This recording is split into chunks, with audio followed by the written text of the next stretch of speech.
O podcast que você ouve agora é uma produção da Central 3.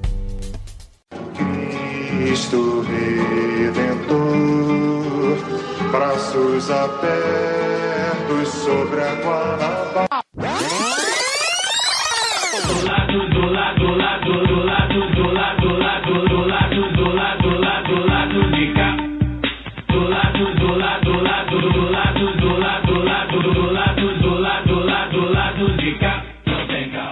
Bom momento, ouvintes da Central 3. Hoje é quinta-feira, dia 65 de março de 2023. Eu sou o Caio Belandi, direto do Saúl Estúdio. E este é o Lado B do Rio 269, o 269, chegando no seu feed. 30 de março, né, gente? É porque, como a gente falou na semana passada, março é muito longo para o nosso curto dinheirinho.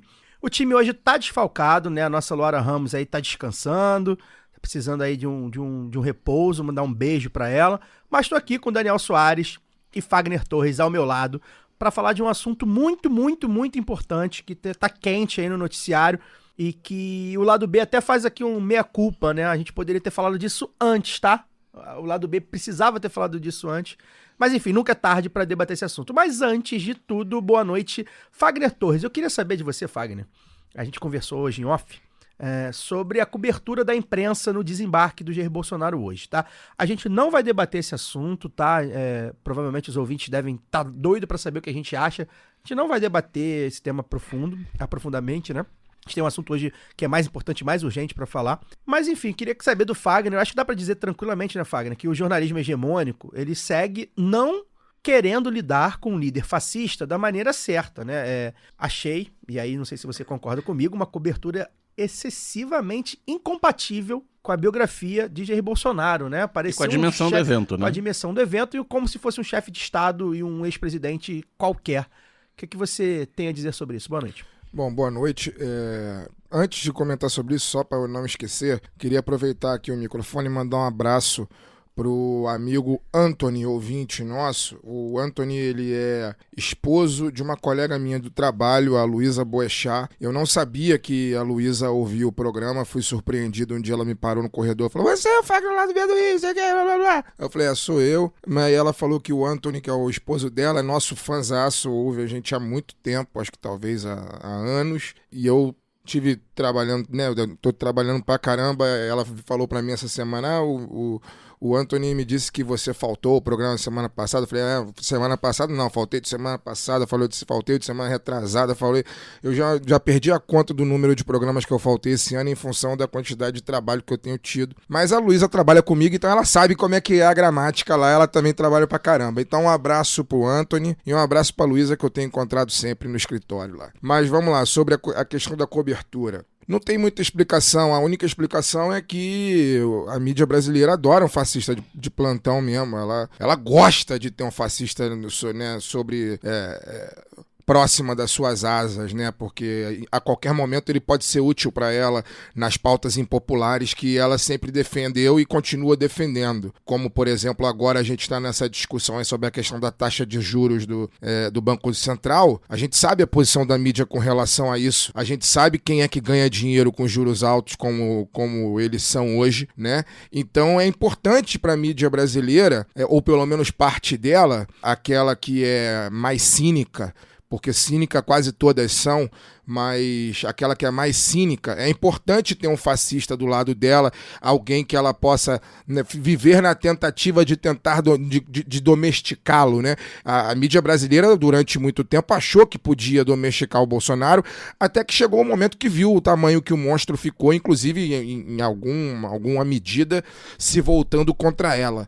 Mas isso aí, cara, vergonha na cara não é algo que todo mundo nasce assim. Tem muita gente que infelizmente nasce sem. Então é por isso que um sujeito como esse, que fez o que fez, que foi responsável por 700 mil mortes, responsável por milhões de pessoas passando fome, pela desgraça do país, que gastou a quantidade de dinheiro público que gastou para tentar se reeleger e quase conseguiu, né? É por isso que um sujeito como esse ainda tem o cartaz que tem, né, quando deveria ter sido relegado ao ostracismo, e a essa altura do campeonato, e essa é a minha bronca, mas eu não quero falar sobre isso agora, deveria estar, enfim, a gente sabe onde, atrás das grades no mínimo. Pois é, a mídia hegemônica, né, é bom a gente lembrar, e a gente debateu isso com o Kennedy Alencar aqui há algumas semanas, ela é filha do liberalismo econômico, né, que por sua vez é irmão do fascismo. Daniel Soares, falando em liberalismo econômico, boa noite. Rapidamente, né, resumidamente, eu quero que você explique para os nossos ouvintes, e para mim também, porque eu tentei ler ali, enfim, gosto de te ouvir explicar, quais os pontos do tal arcabouço fiscal, né, anunciado pelo Haddad aí e pela Simone Tebet hoje, te chamaram mais atenção, né? Mas assim, bem resumido mesmo, assim, a gente vai fazer uma explicação, a gente vai ter uma explicação sua para apoiadores e apoiadoras, hein? Já anotem aí na agenda, provavelmente nos próximos dias, um pouco mais detalhada. Mas essa eu quero mais rapidamente aí, quais os pontos que você separou pra gente antes da gente começar o assunto principal de hoje. Boa noite, ouvintes do lado B. Bem, o arcabouço fiscal, eu defendo que a parte menos importante dele são as minúcias técnicas, né? Do 0,6, 2,1, não sei o que lá, a gente vai entrar em detalhe disso nos áudios, mas quem acompanha este blog, esse podcast, sabe que desde lá do final do ano, quando foi apresentada a PEC do teto, né? PEC das exceções ao teto, né, para aumentar a possibilidade de déficit para 2023, a gente já falava aqui que o Lula ia ter que dar os seus pulos para substituir o teto, né, porque não adianta você ir aprovando... O teto tava furado já. Ia aprovando penduricalhos para passar do teto, não sei o que lá. O teto é um delírio coletivo fundamentalista, ideológico, liberal. E este blog defende isso desde 2016. Quem quiser ouvir maratonar os lados B antigos vai ouvir. Só que tem a fé liberal, né, tá espalhada nos editoriais, na imprensa, no Congresso e no mercado, né? Então você falar em acabar com o teto gerava um tumulto político muito grande. Desde a campanha, a gente viu isso, o Lula falou isso lá atrás, depois parou de falar disso, depois veio com essa questão da PEC ali na transição, a PEC da transição, né, que era chamada, que a nossa CNN aí chamou de PEC do estouro, né, para ficar no termo aí que a parte da mídia, a Folha de São Paulo acho que usou algo parecido também, né, PEC da gastança e tal. Você vê como são ideológicas essas coisas. E na época da PEC da transição foi prometida, antes de se falar em arcabouço, uma nova âncora fiscal, né? Você substituiria o teto por um novo mecanismo de limitação de gastos. Não vou entrar aqui nos detalhes do que eu acho sobre limitação de gasto público, mas o que esse arcabouço fiscal aí do Haddad é, na verdade, ele é uma flexibilização do teto. Você, ao invés de estar proibido gastar acima do nível do ano anterior, corrigido pela inflação, admite-se um aumento da despesa pública, e o teto desse aumento é de 70% do aumento da arrecadação. Então, se arrecadou 1 bilhão a mais, pode gastar 700 milhões a mais. Grosso modo é isso. E o objetivo é que se recuperem os mínimos constitucionais de educação e saúde. Então, quem aí foi pra rua pedindo mais educação e mais saúde de verde e amarelo, deveria estar muito feliz, porque vai aumentar o gasto em educação e saúde do governo, mas esses são outros 500. Então, resumidamente é isso. É uma forma de você poder aumentar a despesa pública, recuperando mínimos constitucionais, de forma legal, né? Porque com a PEC do teto, válida, como ela é hoje, a não ser que haja outra PEC como a da transição autorizando gastar mais, o governo não, é ilegal o governo gastar mais, ele pode cair, ele pode levar uma pedalada fiscal. Teve gente que caiu por isso. Antes da PEC do teto, inclusive, né? Quando não existia pedalada fiscal, derrubou governos.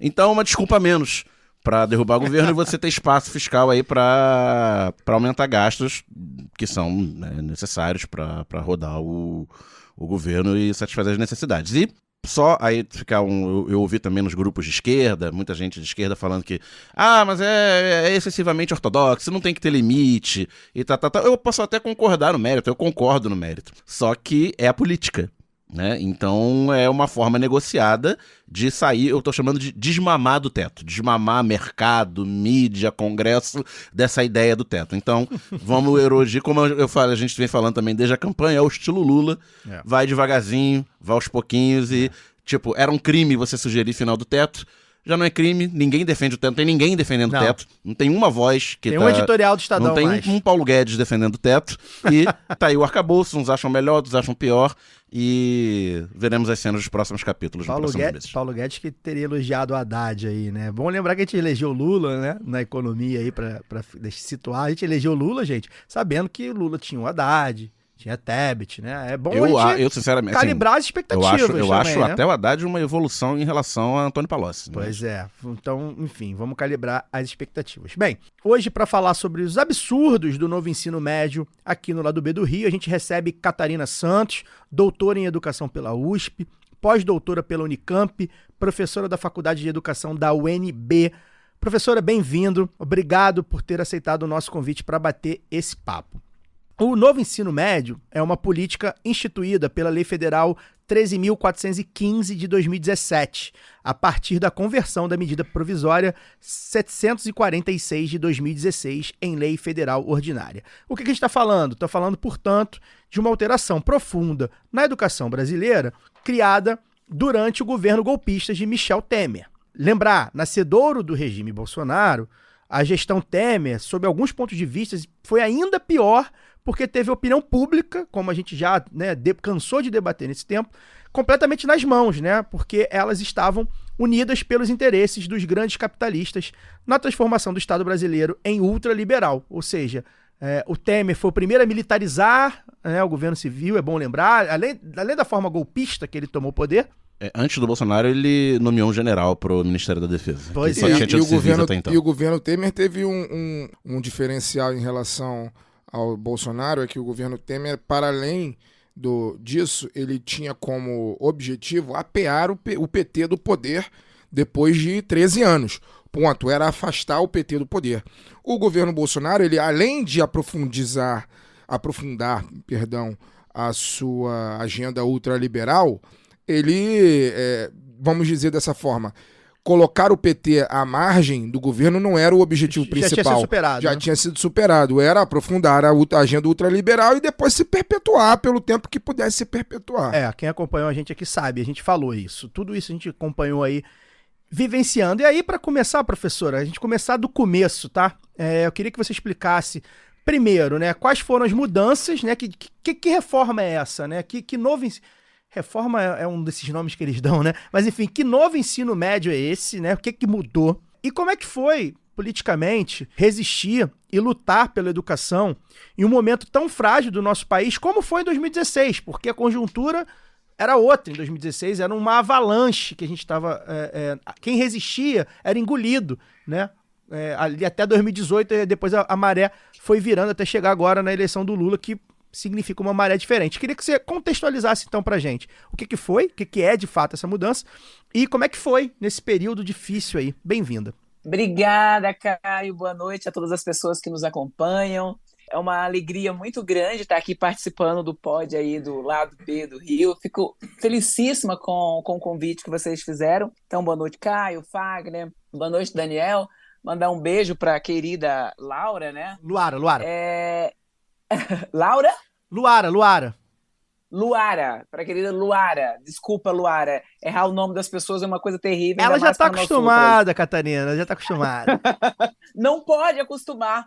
O nome é a nossa identidade, é importantíssimo que a gente não se acostume que as outras pessoas errem, né? É engraçado que eu fiquei aqui ouvindo vocês e falando assim, vamos ao que interessa, né? E a grande questão é que o próprio NEM, como ficou a sigla do novo ensino médio, e aí o NEM, a sigla NEM, inclusive, ela é muito condizente com o que é o negócio. É nem uma coisa nem outra, é um nada, é um vazio de conteúdo, é um vazio de sentido, é um vazio de significado e tá cheio daquilo que vocês fizeram a introdução, porque na verdade a reforma do ensino médio ela tem tudo a ver com o teto de gastos, tem tudo a ver com o ultraliberalismo, né? Então vocês foram falando e eu aqui coçando, né? Então, na verdade, estamos falando do mesmo pacote, dos elementos do mesmo pacote, né? Então, e aí você foi fazendo um monte de perguntas para uma cabeça enlouquecidas como a minha, daqui a pouco eu já respondi 300 outras e não respondi a que você me fez, então você pode refazer. Fica à vontade. Porque eu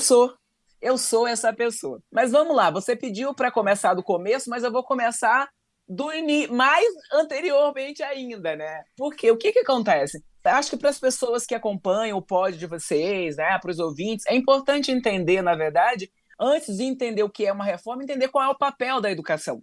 E não é o papel que você, Fagner, você, Caio, diz, não. É o papel que a nossa Constituição brasileira, de 1988, portanto, a Constituição que institui o Estado democrático de direito, esse Estado republicano que nós conhecemos, diz que é da educação, né? Então, primeiro é importante a gente entender que a educação está ali nos direitos sociais, estabelecido no artigo 6º da Constituição. Não por um acaso ela é afetada pela PEC do teto de gasto, porque a PEC ela vai incidir exatamente no artigo 6º da Constituição, porque ela vai estabelecer limites aos gastos primários. Os gastos primários são os gastos que financiam os direitos sociais, né? Então, nesse sentido, está tudo ligado. Então, a educação vai estar no artigo 6º da nossa Constituição e no artigo 205, isso para mim é fundamental que a gente entenda. A Constituição vai dizer que a educação é direito de todas as pessoas, todas, né? Todas as pessoas. É um dever do Estado, se é direito e não privilégio, cabe quem garantir, cabe ao Estado, junto com a família e em colaboração com a sociedade. Mas a Constituição ela não para nisso aí. Ela vai dizer qual educação que é direito, né? Qual é a educação que todas as pessoas desse país têm direito, todas as pessoas que residem aqui têm direito à educação. Ela vai dizer que a educação que o país tem que garantir é aquela que vai desenvolver plenamente o sujeito. Então, não é qualquer educação, é uma educação que garanta aí o pleno desenvolvimento do sujeito. Imagina o que é que a gente pensar, qual é a educação que a gente precisa ofertar para que cada sujeito tenha o seu desenvolvimento pleno garantido. E eu só posso dizer que vai desenvolver cada sujeito se eu olhar para cada estudante como um sujeito com a sua especificidade e com as suas peculiaridades. Essa é a dimensão individual da educação de cada sujeito.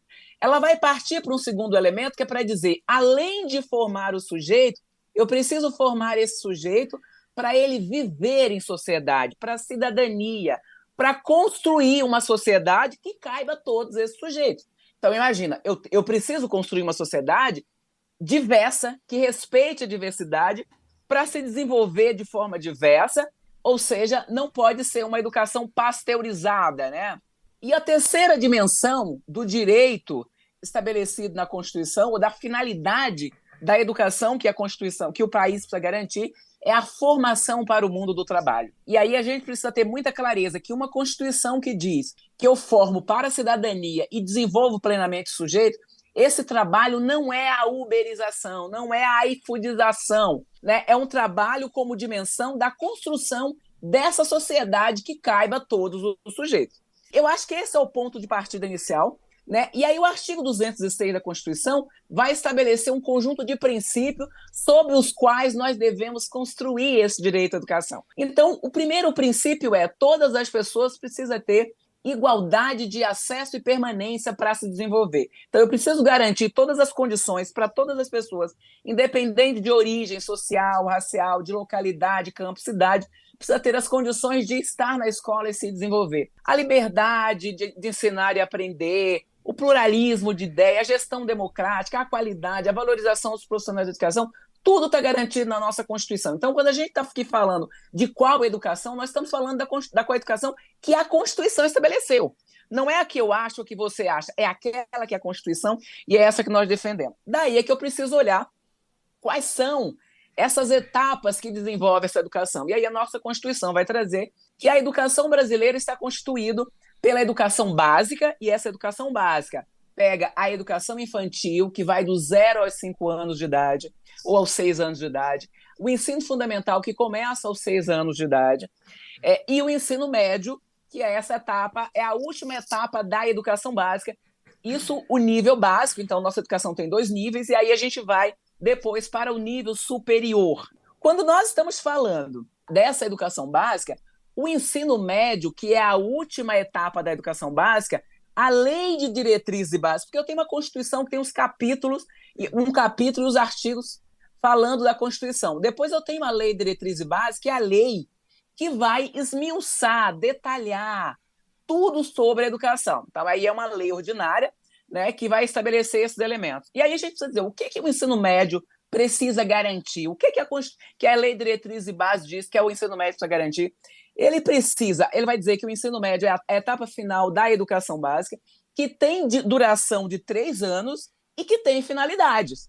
Quais são as finalidades estabelecidas na lei? Olha, o ensino médio precisa consolidar e aprofundar os conhecimentos adquiridos no ensino fundamental, e aí possibilitando esse prosseguimento dos estudos. Qual é uma outra finalidade que ele tem? A preparação básica para o trabalho e para a cidadania do educando. A gente tende a olhar a educação básica como a etapa anterior ao ensino superior.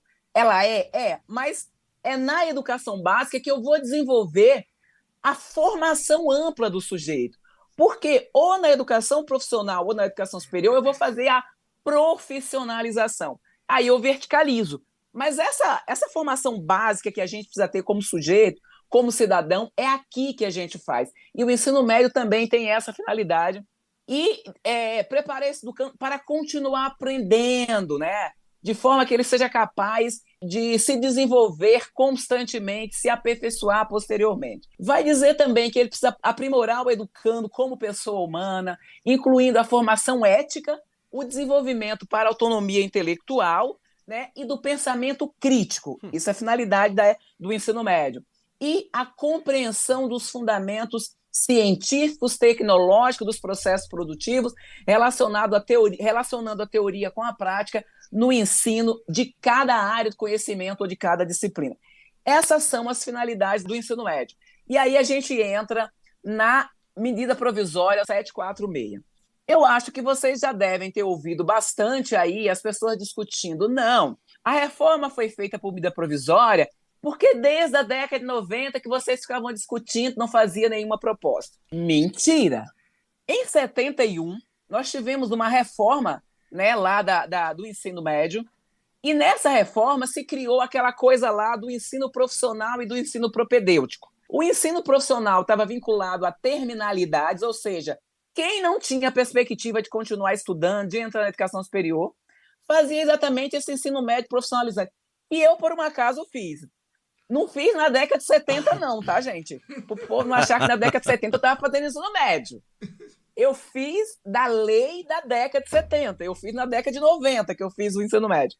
Essa lei, ela vigorou até a atual Lei de Diretriz e Base, que foi sancionada em dezembro de 1996. E a gente sabe que quando a lei é sancionada, tem um tempo de transição. Então, até o início dos anos 2000, tinha gente concluindo o ensino médio oriundo da reforma de 70, né, da alteração lá em 71. E, a partir da Lei de Diretriz e Base atual, foi que tirou essa questão da profissionalização do ensino médio, que diz que todo mundo tinha direito a fazer o ensino médio propedêutico com essas finalidades aqui estabelecidas. Né? Nesse meio do caminho, a gente ainda adicionou um artigo 27A na Lei de Diretriz e Base para fazer o ensino médio, para aprovar no ensino médio, o que poderia fazer posterior o ensino profissionalizante, posterior ou concomitante ao ensino médio. Então, a gente vem tendo alterações nesse processo. E tinha um debate na Câmara dos Deputados sobre a partir da Base Nacional Comum Curricular aprovada, da Base Comum Curricular aprovada em 2012, tinha um debate para a construção desse ensino médio, porque ninguém tinha dúvida de que tinha que reformar o ensino médio. E aí, o Michel Temer pegou no ato golpista e fez por medida provisória. E aí é importante que o ouvinte entenda o que é uma medida provisória. Né? A medida. Vocês estão vendo que. Vocês perguntaram para o professor, né? E o professor precisa explicar o negócio todo. Perfeito, tá perfeito. E aí a gente precisa entender o que é uma medida provisória. A medida provisória é uma figura que existe na Constituição com qual finalidade?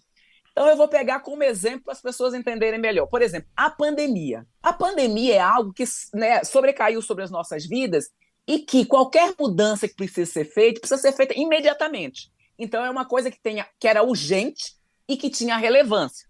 Para isso que serve a medida provisória. Então, o que é que o governo tem que fazer? Dá tempo fazer um debate no Congresso sobre a mudança? Não. É uma coisa que você precisa agir imediatamente. Então, você tem uma calamidade, um estado de calamidade, né? Seja enchente, seja alguma coisa que o governo precisa baixar uma medida imediatamente, você usa a figura da medida provisória. A medida provisória, depois, ela vai ser debatida no Congresso para ser aprovada e transformada em lei. porque ela perde a validade com 60 dias, que pode ser prorrogável por mais 60. Depois disso, ou ela vira lei, ou ela perde a sua vigência e deixa de ter utilidade, né? Aí, veja, se é algo para resolver questões de emergência e relevância, qual é o sentido de você fazer uma reforma do ensino médio em gabinete por medida provisória? E mais, um detalhe que as pessoas discutem pouco. A medida provisória ela foi baixada em 2016. A lei disse que para ser implementada depois da aprovação da Base Nacional Comum Curricular, e quando a lei, né, quando a medida provisória se transformou a lei, ela ser implementada a partir de 2020.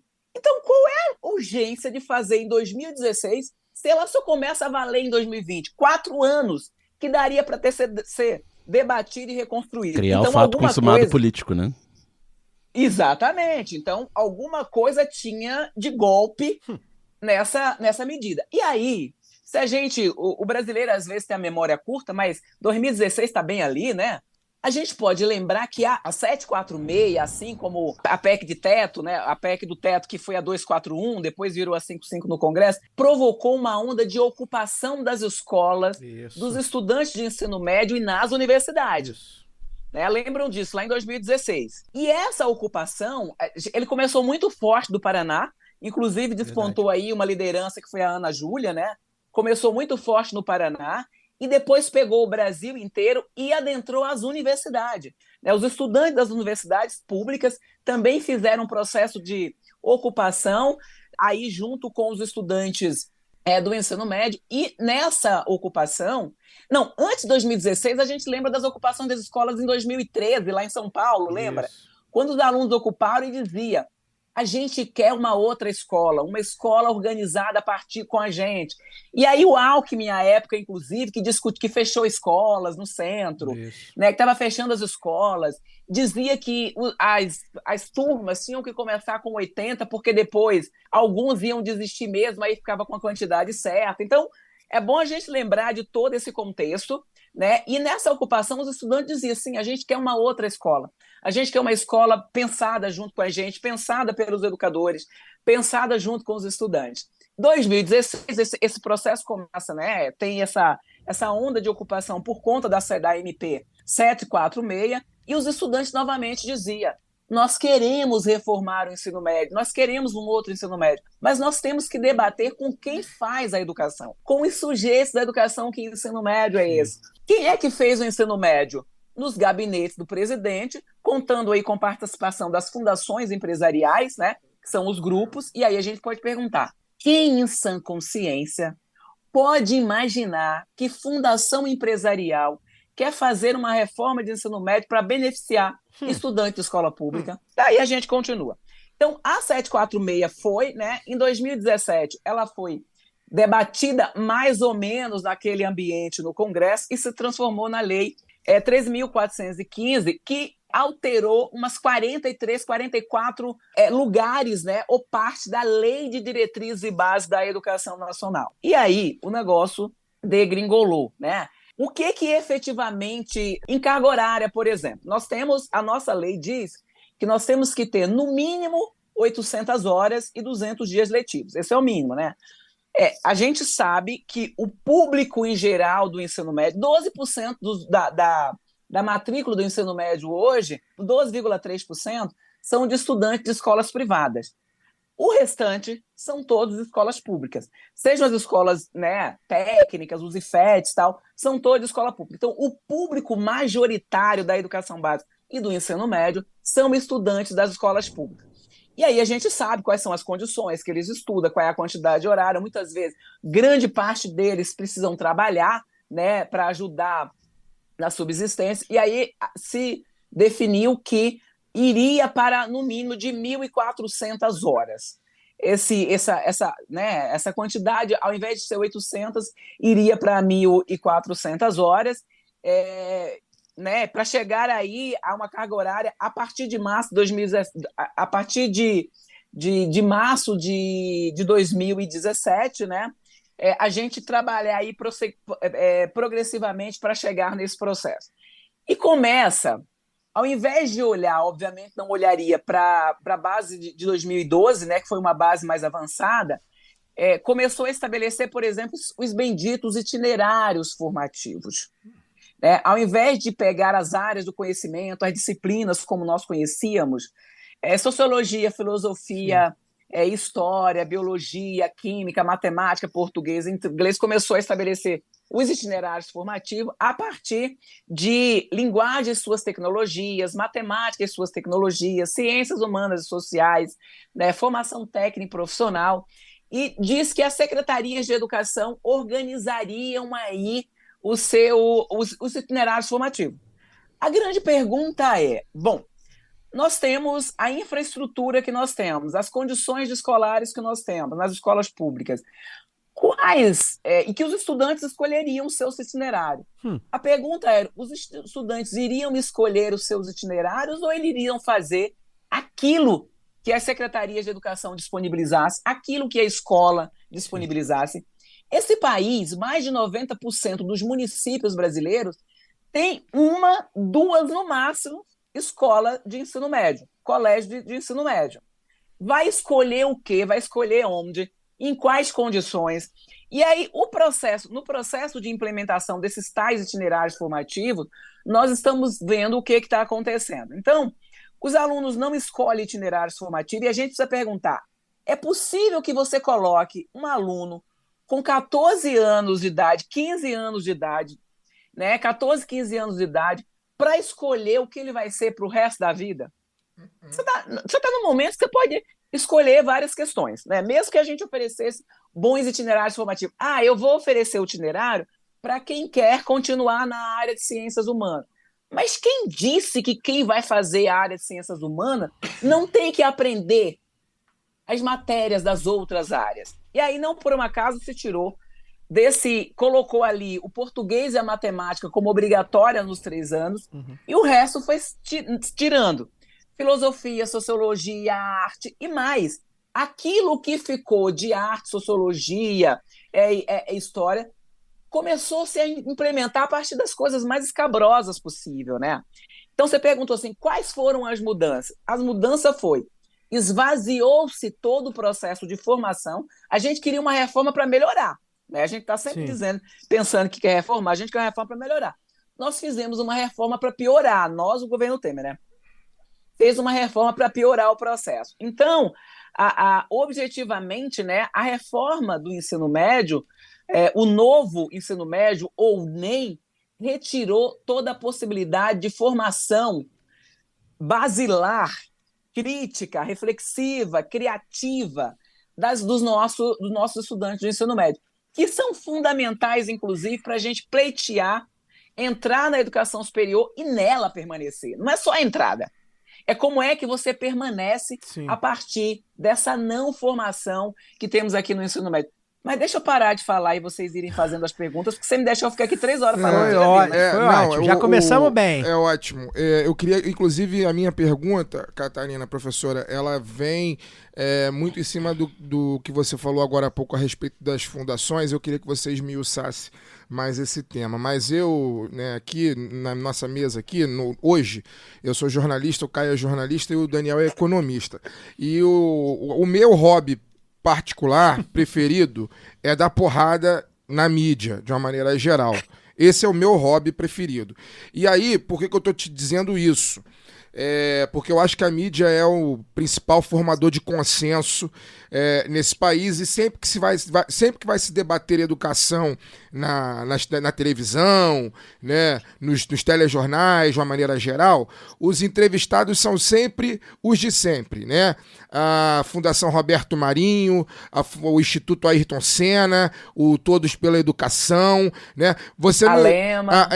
A Fundação Lema. Você não escuta, por exemplo, a professora Catarina, você não escuta o Sindicato dos Professores do Estado do Rio de Janeiro, você não escuta as pessoas que estão ali no dia a dia, no chão da escola, fazendo a escola acontecer, fazendo a escola funcionar. E a gente vive um momento muito dramático, inclusive, assim, para além dessa questão política do novo ensino médio, a gente vive um momento muito dramático. Por exemplo, estamos fazendo o programa na mesma semana em que, coincidentemente, ocorreu um ataque e uma professora foi assassinada por um aluno dentro da escola, né? E isso vem acontecendo de maneira recorrente no Brasil. Parece que a gente vem importando aquilo que há de pior nos Estados Unidos, e isso vem acontecendo de maneira recorrente. No ano passado também teve, no ano retrasado também teve, e por aí vai. Mas aí, falando sobre isso, eu trouxe essa pergunta, eu trouxe esse prólogo, vamos falar assim, porque na hora de discutir a educação são sempre esses mesmos atores que são chamados. E aí eu queria que a senhora esmiuçasse qual o papel, onde essas fundações ganham, né, com o novo ensino médio, qual o papel com a implementação dele, né, e o que a gente pode esperar a partir daí, a partir do momento em que, por exemplo, hoje a mídia forma um consenso tão grande que eu já conversei com professores que são professores. Recentemente estava com um professor de geografia e ele falou: não, eu estou dando aula de empreendedorismo e eu acho que é legal, o aluno tem que aprender isso mesmo, porque ele não tem muita oportunidade na vida, onde ele mora, né? Então eu acho que dar aula de empreendedorismo, vou lá, eu juntar eles vão pensar projetos, e a partir dali eles vão pensar sobre a própria vida. Ou seja, o cara estudou, fez a faculdade de geografia para virar professor da escola pública. Ele não vê com maus olhos o fato de não ensinar mais a geografia e ensinar empreendedorismo. Isso é formação de consenso, né? Isso é tanto tempo ouvindo na televisão, ouvindo no rádio. Ideologia dominante. A ideologia é tão moldada que o cara joga fora todo o conhecimento que ele teve ao longo do seu período acadêmico, né? Porque ele acha que é mais interessante o aluno dele estudar empreendedorismo mesmo do que geografia. E aí a pergunta é: onde entra na miúcia o lobby dessas fundações? Fundação Lema, Instituto Ayrton Senna, Fundação Roberto Marinho, Todos pela Educação, toda essa turma. Então, muito boa a sua questão. E a primeira, um elemento antes que você fala da coincidência, né, do ataque à escola. Eu queria dizer que talvez este seja um tema fundamental para vocês fazerem um programa, né? A questão do extremismo, né? Dos ataques às escolas. Nós fizemos, eu não sei se vocês têm conhecimento, mas eu posso mandar para você, Caio. Aliás, professora, só me permita só uma parte rápido, inclusive, porque eu esqueci de citar. Inclusive, a professora que faleceu essa semana, assassinada pelo aluno de 13 anos, tinha 71 anos. 71 anos. Eu imagino que ninguém em sã consciência pode achar que uma mulher que trabalhou durante, 30, 40, 50 anos na escola mereça estar na escola com 71 anos de idade, lidando com criança, lidando com jovem, porque eu sou casado com uma professora de educação básica, e ela me diz como é exaustiva a rotina dela tomando conta de crianças. Imagina chegar aos 70, ela tem 41. Imagina daqui a 30 anos ela cuidando de criança, de 30 crianças, de 20 crianças, de 25 crianças. Essa professora tinha 71 anos de idade, e me lembro, inclusive, que uma das primeiras matérias que a grande mídia publicou depois do ataque, assim, algumas horas depois do ataque, ela faleceu horas depois, foi da filha da professora dizendo que ela lecionava porque era um propósito de vida. Respeito muito a opinião da filha da professora, mas eu acho inadmissível que uma pessoa aos 71 anos de idade, depois de 50 anos trabalhando numa escola, ache que o propósito de vida dela é continuar dando aula para criança e não curtindo o que falta da vida dela, né? Depois de 40, 50 anos cuidando de crianças. Mas dito isso, desculpa, professora, pode seguir. Imagina. Eu acho que é um elemento importante a gente não romantizar o magistério, né? Isso. É preciso não romantizar o magistério. O magistério precisa ser uma profissão e, como todo profissional, acho que você tem tempo de trabalho, tempo de aposentadoria, tempo de curtir a vida e, né, e tudo isso tá colocado aí. Mas aí, voltando, dizer que a gente produziu um relatório sobre a questão dos extremismos, né, para o governo de transição do Lula. E nesse relatório, eu estou falando a gente o quê? Porque o Daniel Cara estava no... Né, e aqui falar que eu faço parte da rede da campanha nacional pelo direito à educação, que vem aí lutando pela questão do direito à educação, né, desde a sua criação. O Daniel Cara estava no governo de transição, fez parte da equipe de transição, e o governo, a equipe de transição, o ataque às escolas de Aracruz, né, que vitimou também, né, que também vitimou pessoas lá no estado do Espírito Santo, a professora, uma estudante. O ataque aconteceu bem na época do governo de transição, né? E o Daniel falou na reunião do governo de transição sobre isso e designaram que então ele fizesse proposta. E ele juntou uma equipe um conjunto de pesquisadoras, né? Eu, a Andressa Pelanda, a Letícia, um conjunto de pesquisadoras que eu mando o relatório para vocês depois, se vocês quiserem. E aí a gente fez o levantamento dessa questão dos ataques às escolas, né? Inclusive começou-se a debater projetos, né, para combater violência nas escolas. A gente falava assim, não se trata de violência nas escolas, não é uma violência da escola. Nós estamos falando de uma violência contra as escolas. E levantamos os casos de ataque às escolas que nós tivemos no Brasil, desde o primeiro, que foi lá no ano 2000 na Bahia, né? E pegamos todos eles e mostramos que nos últimos anos o maior número de ataques às escolas que nós tivemos foi exatamente nos últimos anos, sobretudo 2001 e 2022. E cantamos a bola que ou o governo tinha uma política para lidar com essa questão, no início das aulas nós teríamos mais ataques às escolas. E não deu outra. Né? A gente teve a primeira tentativa em Campinas, tivemos tentativas abortadas em outros cantos, tivemos essa efetivada que o estudante, né, que o adolescente obteve, quase uma criança, né, gente, 13 anos de idade, pense o que está sendo feito com as nossas crianças. Que o estudante, né, conseguiu vitimar a professora lá de 71 anos, no estado de São Paulo, e temos aí o anúncio de várias outras, e a mídia, inclusive, tem um papel importante nisso, porque não aprende como é que se lidar com o extremista e com esses ataques. Né? E vai criando ondas de ataques. Então, eu vivo dizendo, né, quando eu dou entrevista, eu falo assim, olha, vocês precisam aprender, todos nós precisamos nos educar sobre isso e saber como é que se trata essas questões, inclusive quais nomes se dar a cada questão e não colocar para a escola. Por que é importante te falar isso? Tem tudo a ver com a reforma do ensino médio. Está tudo ligado, né? Por que é importante falar isso? Né? Porque quando são essas fundações, vocês podem ver, vocês podem observar, né? Nunca são os educadores que têm o que dizer, o que é que tem que ser, o que fazer com a educação. São sempre essas fundações ou esses grupos, essas pessoas, esses especialistas que estão sentados nos seus escritórios, no ar-condicionado, dos metros quadrados mais caros das cidades, dizendo o que é que as nossas escolas têm que fazer do Iapoque ao Chuí.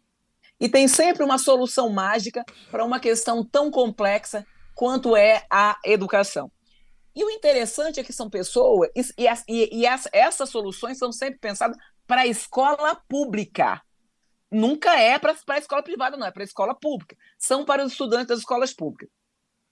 E eles estão, quando eles vão pensando, né, quando esses especialistas que estão pensando essas soluções, são pessoas que têm horror à escola pública, horror ao estudante da escola pública e que vão atravessar a rua para não andar na mesma calçada que um estudante da escola pública.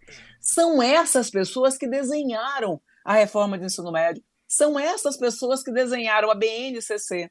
Então, você está falando de Fundação Itaú, Unibanco, você está falando da Fundação Lema, do Todos pela Educação, né? São essas pessoas que estão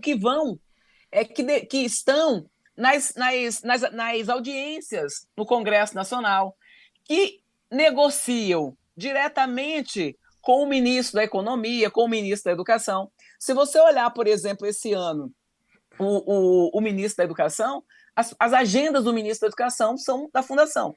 As figuras que estão no núcleo forte do MEC estão todos vinculados à Fundação, a começar pelo ministro, a começar pela secretária executiva, a começar pela secretária de Educação Básica, estão todos ligados às fundações empresariais.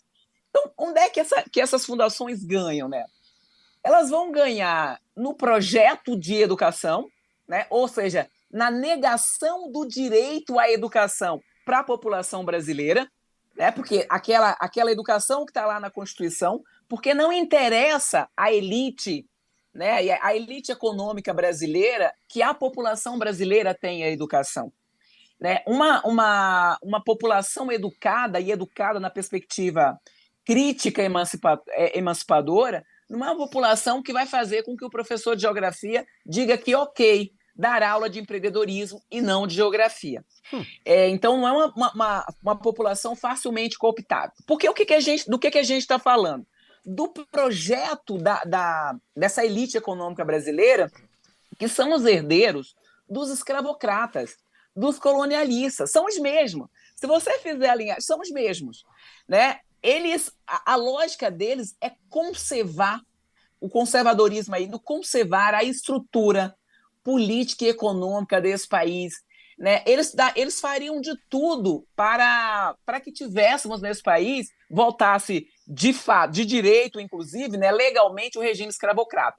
Porque eles já fazem isso com todo o processo com a terceirização, né, com a quantidade de trabalhadores que estão em situação análoga à escravidão, com a iFoodização. Aliás, o Todos para a Educação tem como parceiro o iFood. O iFood é parceiro do Todos para a Educação. Não por acaso. Então, não mesmo. Não por um acaso. Aí você imagina, como é que essas fundações têm interesse em fazer um desenho de educação que seja contrário àquilo que elas querem impetrar na sociedade brasileira? Então, elas vão ganhar nesse projeto de educação para manutenção, para conservação dessa realidade, e vão ganhar nos pacotes que vendem para o Estado. Né? Porque essas fundações, esses grupos todos, se você fizer um link entre os apostilados, as empresas que vendem apostilado, essas fundações, se você for fazer a vinculação, vai dar assim um céu cheio de estrelas interligados, né? Ou uma rede, tudo interligado. Eles vão vender a plataformização da educação, vão vender os livros. Você tem muitos secretários de educação dizendo, não, a gente gastou muito dinheiro comprando livro das fundações, desses grupos. Então, como é que a gente agora vai fazer? Vai revogar a reforma, desmontar tudo isso e gastar dinheiro? O futuro das gerações não tem a menor importância, porque o que importa, na verdade, aí é a manutenção dessa ordem estabelecida, dessa estrutura da sociedade brasileira. Então, foram essas fundações que capitanearam a reforma, né, a Base Nacional Comum Curricular, e eles vão ganhar, lógico que o ganho mais, além do ganho financeiro que tem por tudo isso, você vai ter um ganho que é exatamente desse projeto de nação, desse projeto de sociedade que vai manter as pessoas nas condições em que estão. Por que isso vem? E aí, quando eu falei para vocês do golpe e da emenda constitucional 95, né, que vai incidir lá no artigo 6º, é insuportável para essa elite brasileira, essa elite escravocrata, você vê estudantes de escola pública, estudante pobre, preto, periférico, entrando nas universidades públicas. A reforma de ensino médio ela tem como horizonte impedir a formação dessa juventude, impedir o acesso dessa juventude às universidades, matar a lei de cotas, sem que a gente acabe com a lei de cotas, matar a ampliação das universidades. Ninguém se preocupava com essas questões quando as nossas universidades públicas eram elitizadas, não eram nada públicas, na verdade, né? Então, a ideia de que você vai ter médicos negros, advogados negros, professores e professoras negros e negros, todos esses profissionais negros e negras vindo das periferias, né, vindo das áreas esquecidas, né, que os condenados da terra possam deixar de ser condenados e estar aqui, isso é insuportável para essa elite escravocrata. É uma reforma, e olha o momento que nós estamos vivendo, né? Você falou aí do ataque às escolas, mas eu fico olhando e perguntando, eu falei, eu queria ter uma conversa de pé de ouvido com o Lula, para dizer para o Lula, a gente deu uma risadinha aqui. Eu queria ter uma conversa de pé de ouvido com o Lula e com a Janja, porque aí, né, ali não tem, é junto e tá tudo certo, para dizer para ele, porque o Lula, eu fiquei ouvindo todas as entrevistas do Lula depois depois do 8 de janeiro, e ele falando, inclusive ele falando do mercado, como fica nervoso, falou da quebra das Americanas, falou do Lema. Eu falei, olha, presidente, então, a gente não vai evitar 12 de dezembro em Brasília e nem 8 de janeiro, porque para mim são duas datas que é resultante de tudo que nós vivenciamos nos últimos anos. Nós não vamos evitar isso com o ensino médio, com o NEM. Não tem como. Não tem como combater os conservadorismos, os extremismos com o NEM. Não tem como ser formação crítica do nosso estudante. Não tem como fazer isso numa lógica de escola amordaçada. E quando a gente foi levantar a questão dos ataques às escolas, nós apontamos como parlamentares, figuras, influencers das redes sociais atacam as escolas e os professores por trabalharem os temas que alimentam o fascismo, que alimentam o extremismo, que alimentam esses grupos. Então você não pode trabalhar na escola, e isso já faz muito tempo, não pode trabalhar o racismo, misoginia, machismo, não pode trabalhar as questões todas de gênero, não pode trabalhar a educação sexual nas escolas.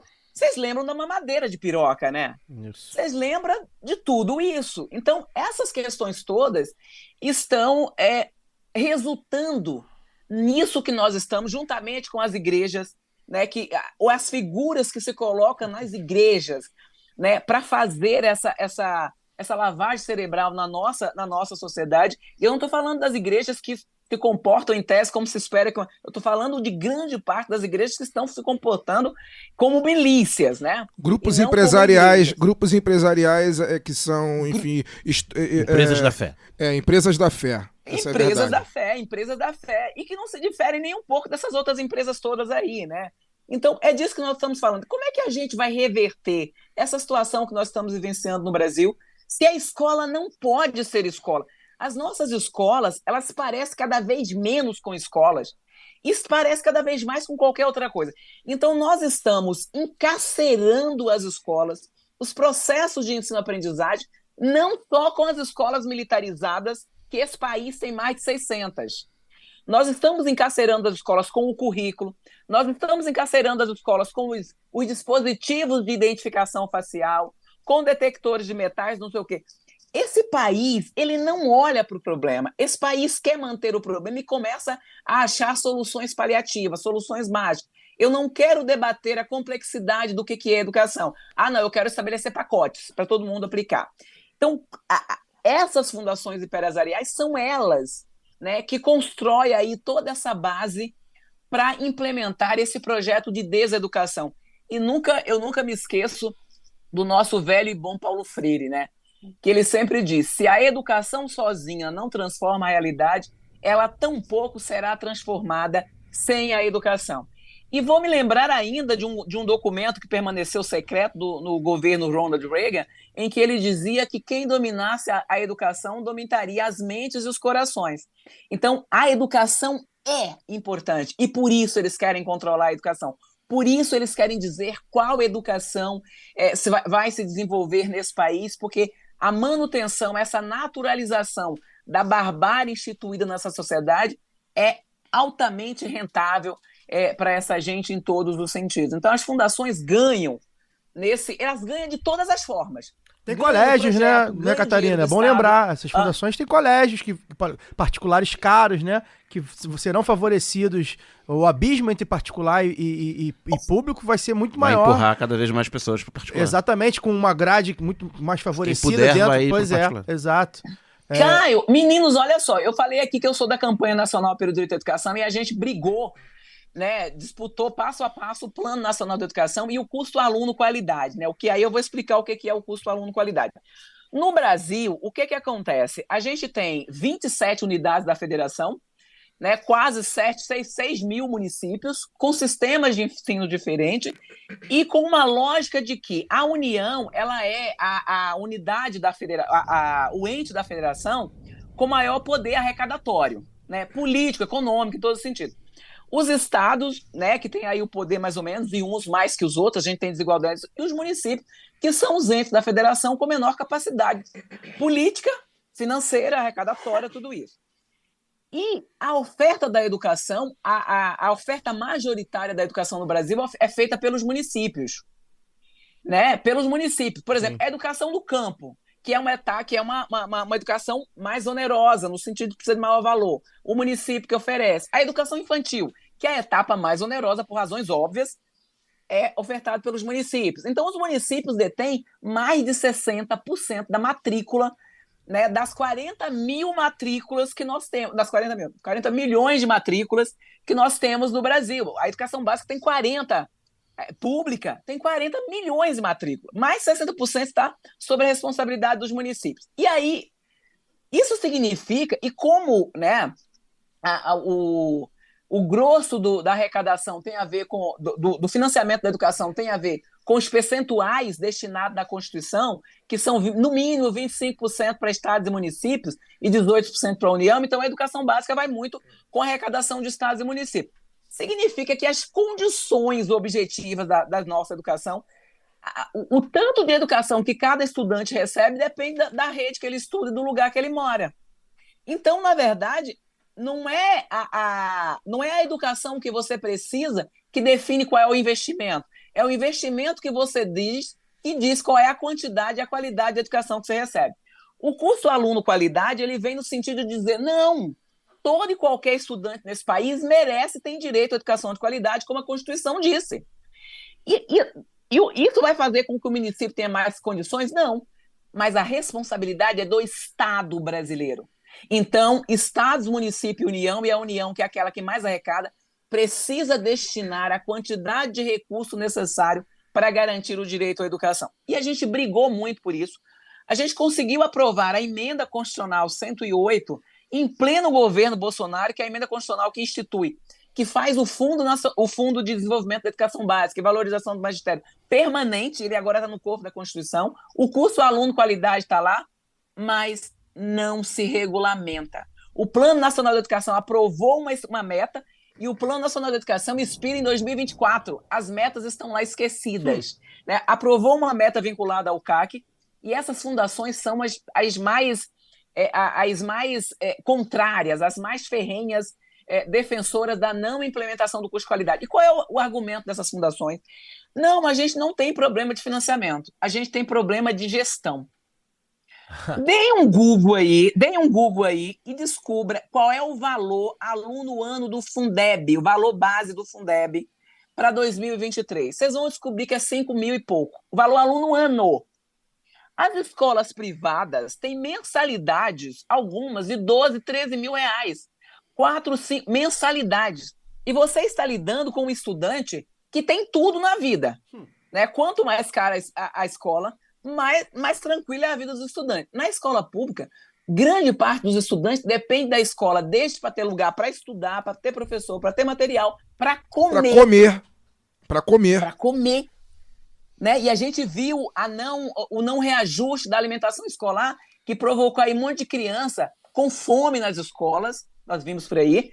Então depende de tudo. E eles falam, não, mas esse valor aí tá bom. Esse é um problema de gestão. Basta fazer a gestão eficiente. Ninguém diz que a mensalidade de 12 mil reais é cara para o aluno da escola privada. Então tem uma lógica aqui que essas pessoas, esse grupo pequeno da sociedade, eles são cidadãos. Os demais, nós outros todos, nós somos subcidadãos que deveremos servir aos cidadãos. Nós somos os serviçais dos cidadãos. E para aqueles que vão servir aos cidadãos, nós temos essa educação que está aí, está boa demais. Agora, para aqueles para que nós vamos servi-los, tem que ter educação cara, né, conectada, bilíngue, poliglota, com todas as questões. Então, é disso que nós estamos falando, gente. É de negar condições mínimas. Eu não estou falando da melhor condição, não. A gente está falando de condições mínimas. Não é possível você imaginar que na infraestrutura que nós temos, nas condições que nós temos, eu vá ter um ensino médio com qualquer decência, com valor aluno ano de 5, 6 mil reais. Porque se você subdividir isso por mês, para subsidiar tudo isso, para pagar piso salarial dos magistérios, que é essa vergonha, e que muitas redes não pagam, não dá, você não vai ter condições de oferecer qualquer ensino de qualidade. E aí vem essas fundações dizendo que não, que o nosso problema é que a gente não está fazendo a gestão certa da miséria que temos para disponibilizar para a educação. Peço licença para dar uma pausa no programa e apresentar os nossos parceiros. O sorteio para apoiadores e apoiadoras do Lado B é um oferecimento da Camisa Crítica. Ouvinte tem 10% de desconto no cupom Lado B no site www.camisacritica.com. Vale lembrar que tem Camisa Crítica também no Armazém do MST e na Livraria Leonardo da Vinci, ambas no centro do Rio. Passe lá para conferir os materiais, breve em São Paulo e, quem sabe, em mais cidades. Camisa Crítica criada para uma esquerda que não tem medo de dizer seu nome. E que tal aprender inglês, espanhol ou francês de maneira leve, dinâmica, com afeto e senso crítico? Conheça a WeCreate, o curso de idiomas parceiro do Lado B. Acesse www.wecreateidiomas.com. Siga também nossos parceiros nas redes sociais. Obrigado pela atenção e voltamos ao programa. E complementando, né, Catarina, é uma das coisas que eu acho que mais chama atenção nessa coisa das fundações, né, dessas organizações privadas, é que elas falam também por si, né, elas emitem lá comunicados e tal, mas elas falam por lobistas, né? É bom a gente lembrar isso. Quando a gente fala das fundações, ela está falando por pesquisadores, até professores, gestores, que estão, na verdade, eles não estão exatamente assinando lá pela fundação, né? Muitas vezes deputados, deputadas, né? Muitas vezes, né, não estão ligados exatamente profissionalmente, né, por essas fundações. É bom lembrar esse detalhe. Sobre essa questão mercadológica, né? A Catarina explicou muito bem como é que esses grandes players do mercado da educação ganham, né? Quando você precariza a educação pública no limite do inviável, né? Se você fizer um ensino médio público, você não tem qualquer chance de cursar uma faculdade, né, de fazer o Enem e tal, você cria também não só o mercado privado das escolas caras, como você viabiliza um mercado de escola barata e precária, que dá muito dinheiro. Sim. E tem a contrapartida na saúde, que a gente vê também, né? Quanto pior a saúde pública, melhor para quem vende plano de saúde barato e precário, exato, porque dá dinheiro, né? Você cobra uma mensalidade, entre aspas, barata e oferece um serviço ruim, mas que ainda é melhor do que o público que foi destruído. Pouco melhor. Exatamente, né? E ganha uma margem grande. Mas, dito isso, a partir do que a Catarina falou aqui, e pelo que a gente tem visto do debate, né, o novo ensino médio nem é irreformável, né? Ele não tem como você salvá-lo. Ele precisa ser revogado. Revogado, e aí queria saber da Catarina, quais os mecanismos para essa revogação? A gente vai pressionar para que haja uma lei que anule a lei de 2017 e que tem que passar pelo Congresso, né? É bom que o Executivo banque, porque pela força do Executivo, mas que tem que passar pelo Congresso. E o caminho é a gente retomar como era, ou qual seria a proposta caso não seja retomar o que era? Massa, ninguém faz pergunta fácil, né, gente? Jamais. Catarina, aqui você veio aqui não é a Globo News. Que você veio para explicar mesmo, confundir e explicar. Então, o que acontece, gente? O ensino médio, ele é inconsertável, né? O novo ensino médio. Então, ele precisa ser revogado. E ele precisa ser revogado por meio do mesmo mecanismo que o instituiu, não a medida provisória, mas a lei, né? A lei que alterou a Lei de Diretriz e Base, e a alteração da Lei de Diretriz e Base se dará por uma outra lei. Então, a gente precisa aprovar uma outra lei que revogue essa lei que alterou a Lei de Diretriz e Base e instituiu aí o novo ensino médio. A lógica não é voltar o que era antes, né? A proposta é exatamente... Algumas coisas são consenso. Sumir com esse negócio de itinerários formativos, né? É preciso retirar essa questão dos itinerários formativos, é preciso retirar a lógica do professor, do notório saber, porque essa foi uma questão, uma figura que apareceu também, né? E aí, quando a gente olha para a implementação do novo ensino médio, dá para saber, inclusive, por que pode ser notório saber. Porque se eu for ter aula de como ser milionário, de RPG, de projeto de vida, de empreendedorismo, não precisa ser professor, não, basta pegar alguém acostumado nesse mercado. É o coach. Isso. A lógica é essa, né? Então não precisa de professor. Então, precisa tirar essa questão do notório saber, precisa tirar a questão da educação à distância, para fazer o ensino médio por meio da educação à distância, e partir, inclusive, dos elementos que estão na base comum curricular de 2012, né? Que é preciso dar a flexibilidade do sistema, ter a parte comum e voltar com as disciplinas, é fundamental, né? E a nossa realidade mostra mais do que nunca de ter sociologia, filosofia, né? Toda a história, todas essas áreas, geografia, com essas áreas de conhecimento. Agora a nossa questão, e eu acho que o grande problema do ensino médio não eram as áreas do conhecimento que ele tinha. Não era o problema. O problema é como é que você faz uma escola, né? Como é que você faz um colégio de ensino médio com as condições, né? Inclusive que os estudantes tenham condições de fazer com que essas áreas de conhecimento sejam trabalhadas de forma criativa, né? De forma crítica, de forma interessante. Como é que a gente não tem turmas com 40, 50 alunos com aula de pescoço, um olhando enfileirados, um olhando para o pescoço do outro, em ambientes quentes, sem materiais didáticos interessantes, com professores que possam desenvolver projetos, fazer com que os estudantes possam desenvolver projetos em laboratórios, fazer experimentações, trabalhar conjunto. Eu acho que a tragédia que nós estamos vivendo mostra como esse afastamento da interação face to face, né? Cara a cara, dessa interação diária, desses projetos que a gente constrói coletivamente no debate, tem feito falta, inclusive, na nossa formação humana. Então, não é retirar os componentes, mas é trabalhar esses componentes a partir de uma outra condição, de uma outra perspectiva. Imagina qual é o interesse que o estudante tem de ir para uma escola, que ele vai ficar 4 horas sentados em salas quentes, sem desenvolver nada, com professores né? E aí o Fagner, inclusive, falou aí da esposa dele, que trabalha na educação básica, né? Com professores nas condições que estão. Como é que a gente vai fazer isso? Então, fala-se muito que precisa... Veja que essas fundações da reforma de ensino médio, ninguém discute a infraestrutura da escola. Ninguém discute as condições dos estudantes. Ao contrário, quer transformar os estudantes sempre quando você... tem que ser menores aprendizes. O filho da elite nunca é menor aprendiz, né? São os pobres que têm que virar menor. A idade que os estudantes têm que estar lá se dedicando a construir conhecimento, a ter equipamentos públicos como planetários, como lugares que possam desenvolver projetos, inclusive fora da escola, não só enfurnado dentro da escola.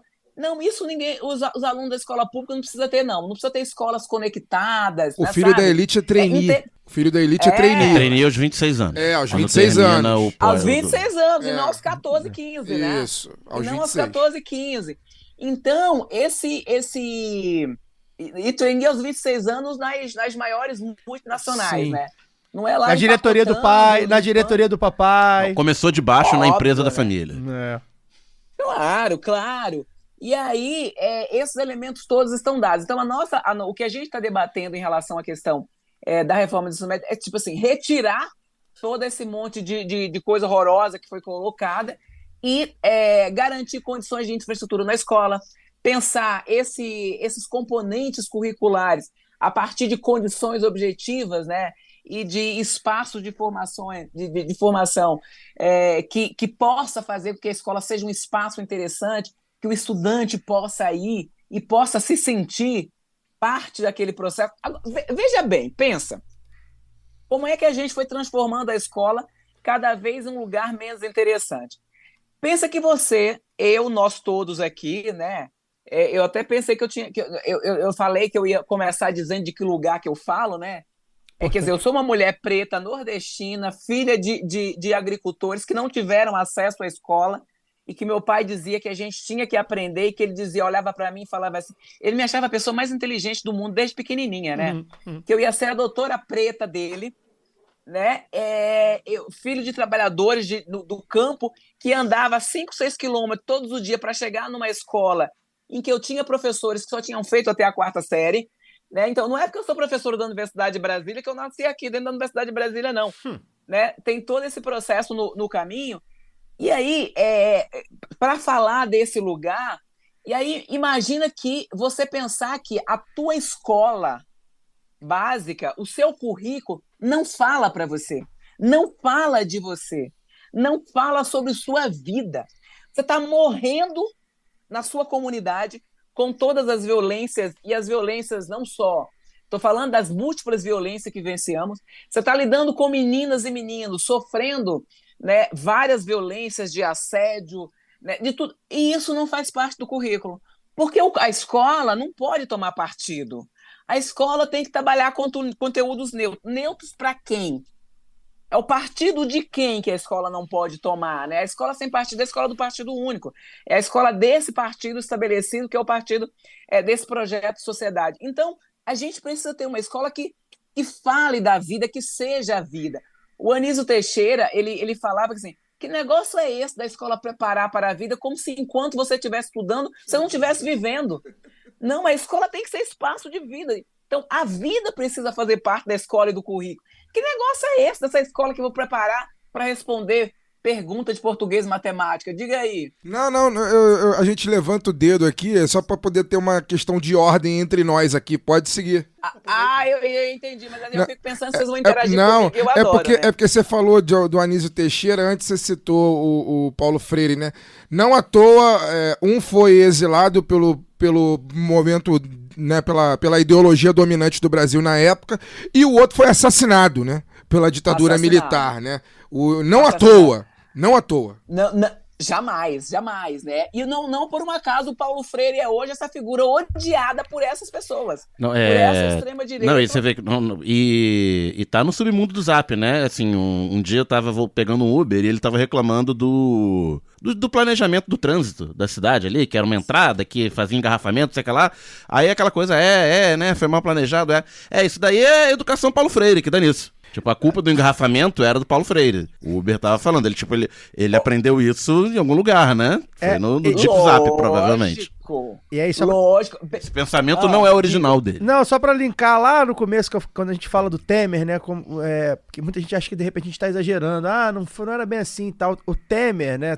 Antecipou tanto o Bolsonaro que é bom lembrar que durante o governo dele, a página no Wikipedia do Paulo Freire foi alterado por um órgão do governo, do Serviço Federal de Processamento de Dados. Descobriram que a origem da alteração era num computador do SERPRO. Exato, né? Então, o que isso quer dizer, né? Isso quer dizer que já estava ali, tudo que a gente viu do Paulo Freire abertamente, do que o Bolsonaro falava, já estava ali, né, naquele ambiente do Temer, né? E só um adendo para devolver para a professora, para ela continuar. Hoje, por acaso, cara, quer dizer, nada por acaso, né? Também não quero fazer o programa parecer com um discurso tão Chico Xavier assim, mas nada é por acaso. E o místico. Pois é, mas nada é por acaso mesmo. Hoje de manhã, enquanto eu me arrumava para ir trabalhar, o Bom Dia Brasil passou uma matéria ainda no bojo da questão do ataque à professora, que infelizmente faleceu em São Paulo. Era uma matéria mostrando uma escola, se não me engano também em São Paulo, onde uma escola pública, onde os alunos estão aprendendo, estão tendo, enfim, aulas, eu não sei exatamente como chamar, mas eu vou chamar de aulas, para que eles se relacionem melhor, assim, para que eles conversem sobre seus problemas, para que eles se abram, né? Que assim eles vão ter respeito um pelos outros e tal. Atividade de integração, né? Atividade de integração nesse sentido e tal. E aí, no final da matéria, o repórter fala que a metodologia é do Instituto Ayrton Senna. Deve fazer parte dos projetos de vida. Né? Você sabe que a questão da paz, não, como é que é o nome da paz escolar, não, o termo que ele utilizado, paz na escola, uma coisa assim, que as pessoas sempre falam. Eu falei assim, gente, mas por que a gente quer uma escola de paz numa sociedade em guerra? Tem alguma coisa aí que não está colando, tem uma conta aí que não está fechando, né? Então, quando a gente está falando desse ataque a Paulo Freire, se a gente olhar, é bom lembrar que as universidades públicas, elas são responsáveis por em torno de 25% das matrículas na educação superior. O que significa que, se a gente for fazer a relação, só 25% dos professores que estão na educação básica estão sendo formados aqui nas universidades públicas. O resto está sendo formado nessas faculdades de ponta de esquina. Você imagina quantos professores desse país conhecem Paulo Freire? Conhece de verdade? Quase Estudaram, nenhum. né? Quase nenhum. E aí tem um dado alarmante que eu queria contar para vocês. Nós estamos tendo, ano a ano, uma queda abismal na entrada de estudantes para curso de licenciatura. A juventude não quer ser professor. Hoje a gente tem muito mais matrícula em curso tecnólogo, né, tecnológico, do que em licenciatura. E as poucas que estão entrando em cursos de educação à distância, que são vendidos a R$ 199 ou a menos do que isso, e com a promessa do início ao fim do curso, você vai pagar essa mensalidade. Então, esse é o cenário que a gente tem. O projeto de destruição da educação, ele é um projeto sistêmico, gente. Não está só ali na educação. Pensa que essas mesmas fundações desenharam uma base nacional para formar os professores. Porque os professores também precisam ser formados condizentes com aquilo que está sendo feito no ensino médio. Então, é disso que nós estamos falando quando a gente está discutindo essa reforma do ensino médio. A gente estava falando de reforma do ensino médio e já falou de tudo, né? Mas aí vocês trouxeram a questão dos conteúdos, do que tem que ser trabalhado. Gente, é óbvio, né, que essa questão desse trabalho de interação, de projeto de vida, não vai lidar com o que nós estamos vivenciando na nossa sociedade. Porque, inclusive, as nossas casas parlamentares estão lotadas de disseminadores dos discursos de ódio, né? Esse povo, esses red pill que tem aí, os masculinistas, esse povo todo alimenta o extremismo, sim, alimenta os conservadorismos, esse discurso, essa perseguição às escolas. Então, ninguém quer debater isso. A mídia não quer olhar para isso porque eles fazem parte desse processo, e aí fica dizendo que os alunos precisam trabalhar a paz na escola, trabalhar isso na escola. Não deixa a escola sequer ser escola, mas joga na conta da escola tudo o que se sucede, né? E o Anísio Teixeira falava isso lá na década de 60, 50, e no final da década de 50, início da década de 60, ele falava: pobre escola pública, ela é culpada por tudo, ela é a mais atacada, é culpada por tudo que lhe sucede, e também é aquela mais abandonada, né? Então, é a mais perseguida, e toda coisa que acontece coloca na conta da escola. E aí você começa, a gente vai combater tudo isso, né, com o ensino médio, que ao invés de discutir criticamente a situação da juventude, da sociedade, vai ensinar curso a ser empreendedor de si mesmo, a fazer brigadeiro gourmet, a como ser um bilionário, a fazer bolo de pote. Olha, você pode fazer isso, mas não é no ensino médio, não é lá na escola que você tem que aprender a fazer isso, não. Sabe? Então, é a lógica da iFoodização. Não por um acaso o iFood é parceiro do Todos pela Educação, gente. Não. Alguém vai querer problematizar o trabalho análogo à escravidão que está posto nesses lugares todos? Não, se são eles que fazem isso, eles vão querer um ensino médio que problematize isso, que forme contra a essa lógica? Não vai. Eles vão querer desenhar ensino médio para dizer para os estudantes qual é o lugar que eles têm que ter, que eles têm um lugar de subcidadania. Esse é o seu lugar. Eu não sei se vocês ficaram sabendo do caso aqui do Distrito Federal, em que um estudante deu, no Dia da Mulher, de presente para uma professora negra, uma palha de aço. Sim, vi. Como é que isso não é conteúdo de debate na escola? Porque tem duas questões desse processo. Tem várias. Tinha que ficar uma semana debatendo isso na sala de aula. Não é ficar uma semana, não. Acontece isso exatamente porque a lógica da história da nossa sociedade, a lógica de como somos constituídos, ele não faz parte do currículo. É. A lógica do machismo, do racismo, não está lá, porque você tem várias camadas nesse presente. Você vai ter a lógica do racismo, da vinculação do cabelo negro à palha de aço, mas você dá isso no Dia da Mulher e para uma professora negra, isso está dizendo qual é o lugar da mulher e qual é o lugar da mulher negra. Sim. Que é na cozinha doméstica limpando as coisas com a questão do bombril. Então, a gente tem questões seríssimas para debater. Ele, inclusive, depois fez o depoimento dizendo que, na verdade, tinha dado o mesmo presente para a namorada dele, que era porque ele achava que, para dizer que o lugar da mulher era em casa. Então, o lugar da professora negra não é como professora numa sala de aula, é na cozinha, é nos lugares de subalternidade, né? É nos lugares de serviçal, de servir ao outro. Então a gente tem muitas camadas. Como é que isso não é debate no nosso... Se a escola não fizer isso, quem vai fazer? A igreja? As famílias? E a escola é o lugar que não só deve fazer, como vai fazer da forma adequada, da forma pedagógica, sabe? É lá que pode. Agora, tem um elemento para a gente debater, né? Que é quando as nossas escolas deixam de ser escolas públicas e se tornam escola para grupos determinados. E aí as fundações estão nisso. A entrega das escolas para os militares faz parte disso. Então a gente está num processo de destruição da escola pública, porque a escola pública é aquela que tem esse arcabouço legal, que precisa atender a todas as tribos, a todas as pessoas, a partir de princípios universais. Eu não preciso atender os princípios da igreja, que está nas escolas confessionais, das empresas, que está nas escolas privadas. A escola pública não, ela tem que seguir princípios públicos, princípios republicanos.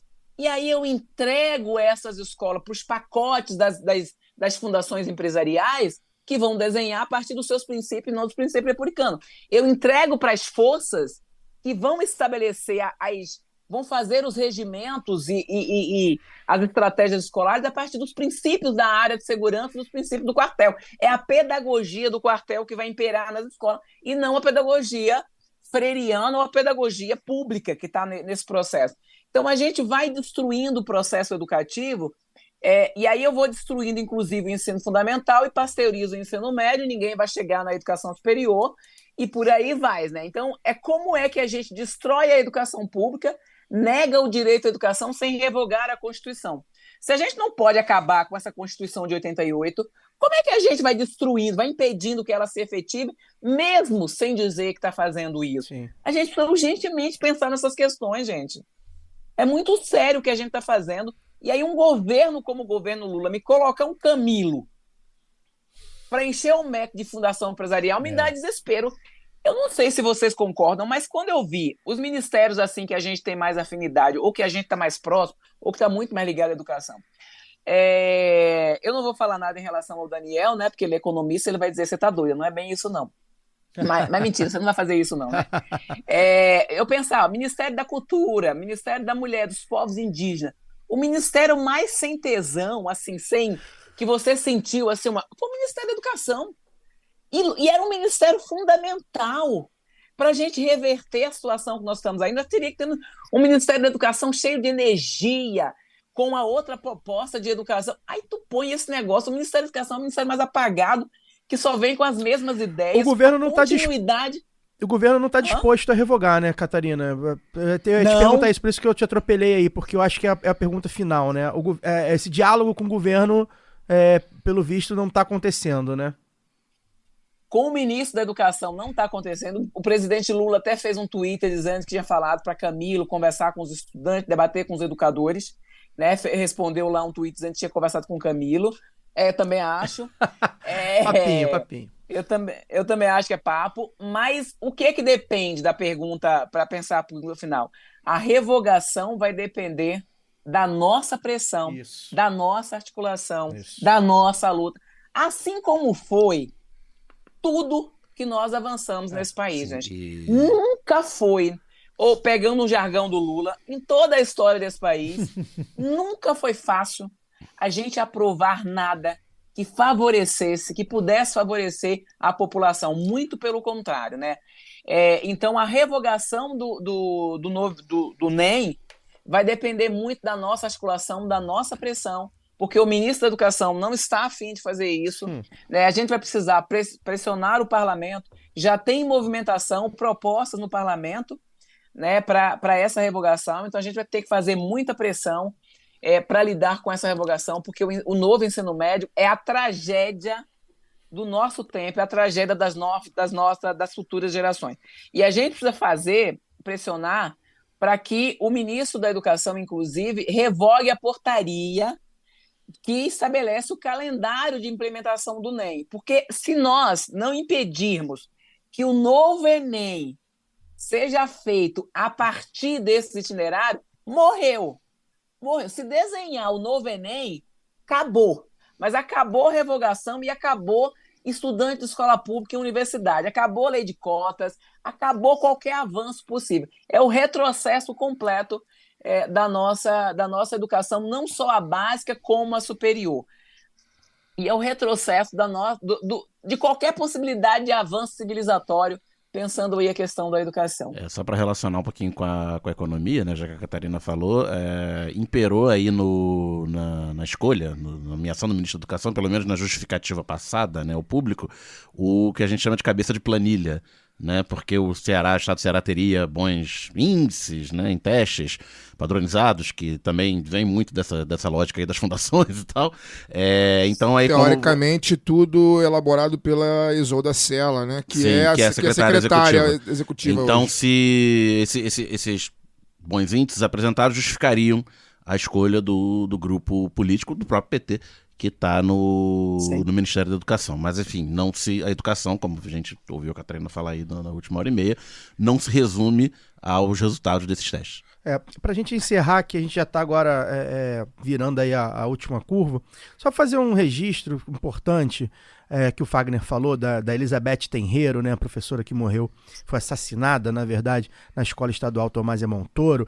Ela, de fato, tinha 71 anos, só que ela não era uma carreira dando aula, né? Ela era uma técnica de um instituto laboratorial e ela começou a dar aula tarde.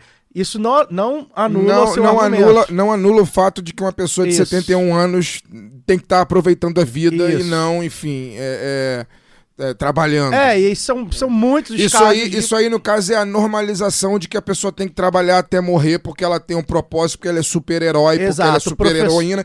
E ninguém é super-herói, ninguém é super-heroína. Eu, com 60 anos, eu quero estar na casa de praia, sabe, tomando cerveja, vendo o Fluminense jogar. Não vou querer, sabe, ficar debatendo comunicação e querendo salvar um mundo que eu já percebi aos 40 que eu não vou salvar. Os professores têm disso, né? É a coisa do super-herói, né? De que vai salvar o mundo e tal.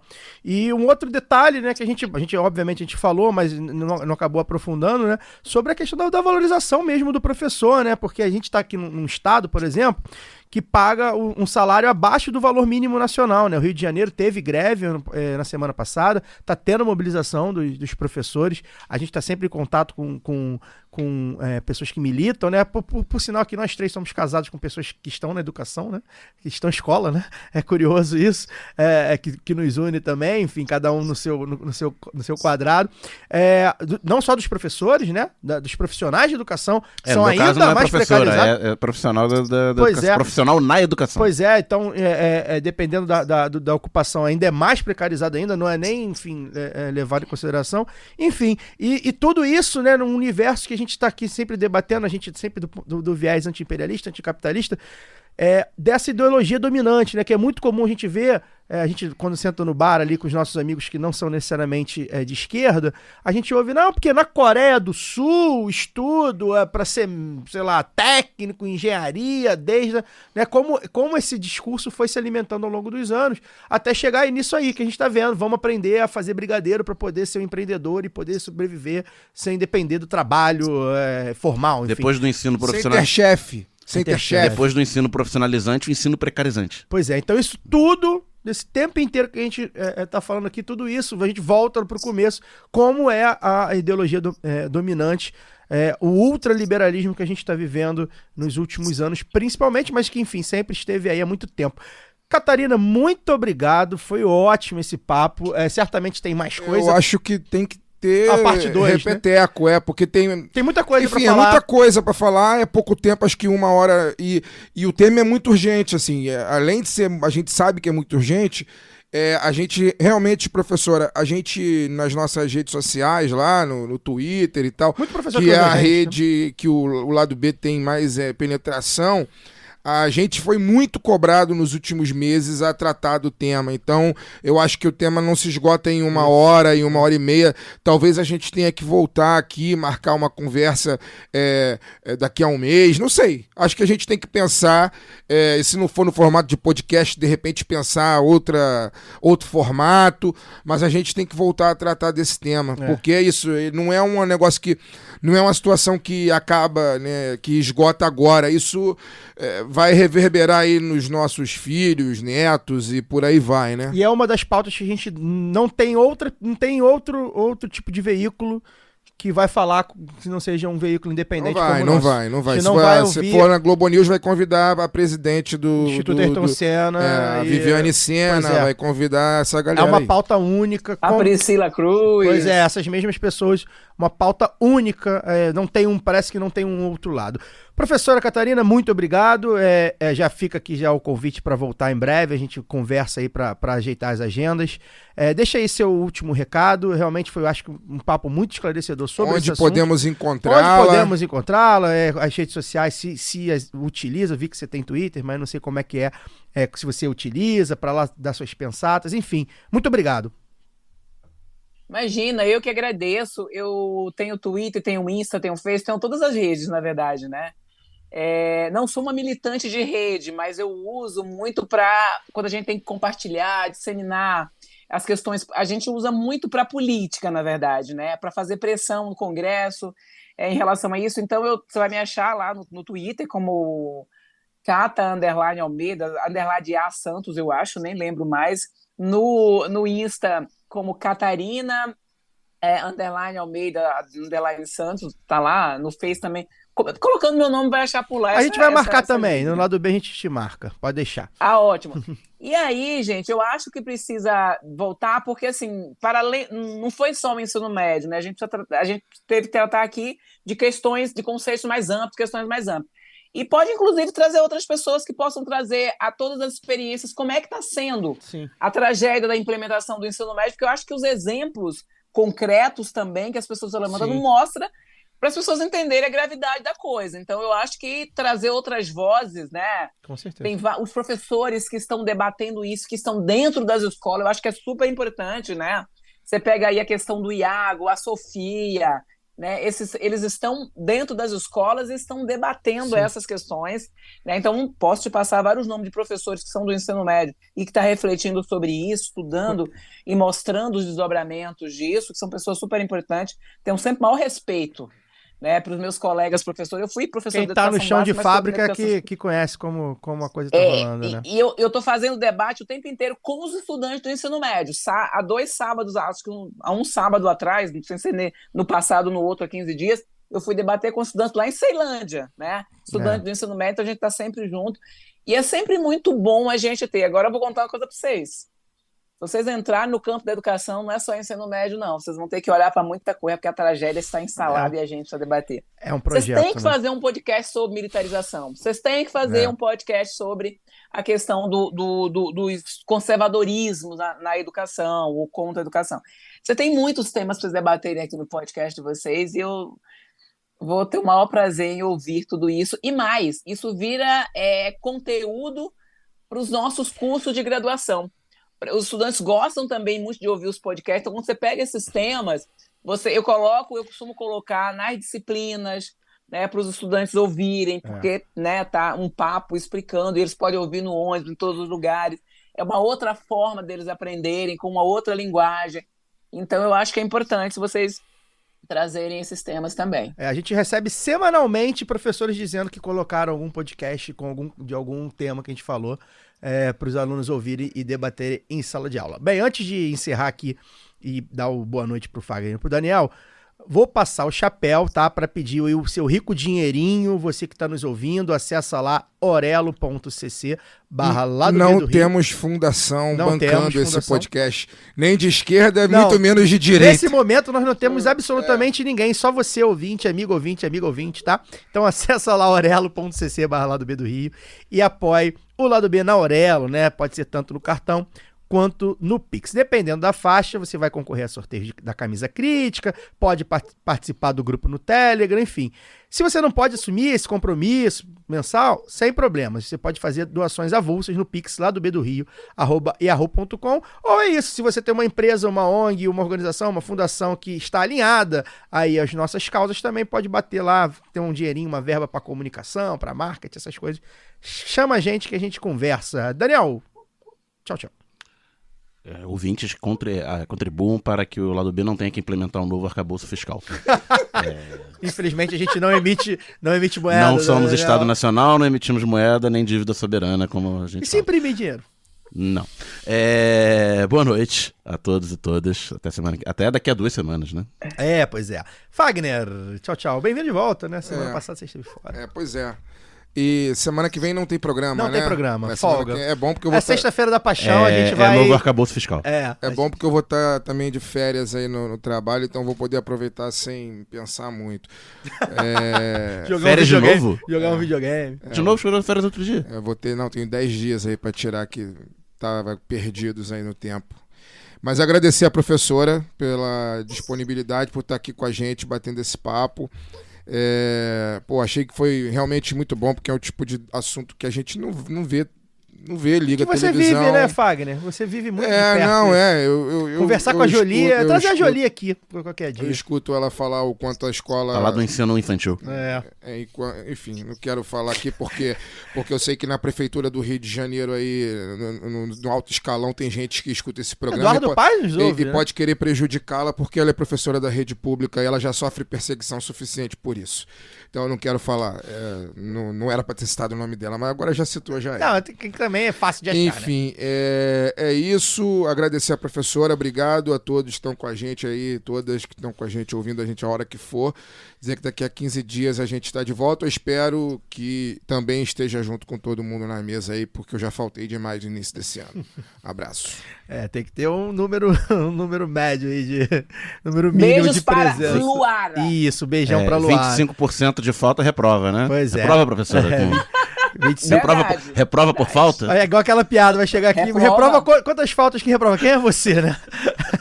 Bem, um abraço pra Luara, que tá nos ouvindo, um beijo pra ela, boa recuperação. Mandar um abraço também pro Sérgio Ponsadilha, que encontrei lá no último domingo na Feira da Glória. Ele veio falar comigo, a gente tava lá passeando na Feira da Glória, fez um dia bonito no domingo. Um abraço pra ele, disse que tá sempre acompanhando as nossas lives, quem sabe em breve aí a gente volte a fazer as lives. O Lado B fica por aqui, como já antecipado. Semana que vem, sexta-feira da Paixão, vamos comer um peixinho, né? Ninguém vai trabalhar na quinta. Quinta-feira já é... Eu trabalho. Eu vou dar aula. Não, eu também vou trabalhar, mas não vou trabalhar no Lado B, pô. Ah, tá. Não, Não, todo mundo vai trabalhar na quinta. Que o Lado B... O Rodrigo vai trabalhar, Rodrigo? Na quinta? Então, Rodrigão... No Estado e município tem ponto facultativo, nem todo mundo, mas eu vou trabalhar. Eu sou da União. E a gente vai estar de folga, tá, galera? Então, assim, vamos dar essa folga pra gente aí já na quinta-feira à noite, pra gente já curtir a Páscoa, o feriado de Páscoa. Então a gente só volta daqui a 15 dias, girando a roleta da pistolagem. Forte amplexo, até lá. Esse podcast foi editado por Fernando Cesarotti.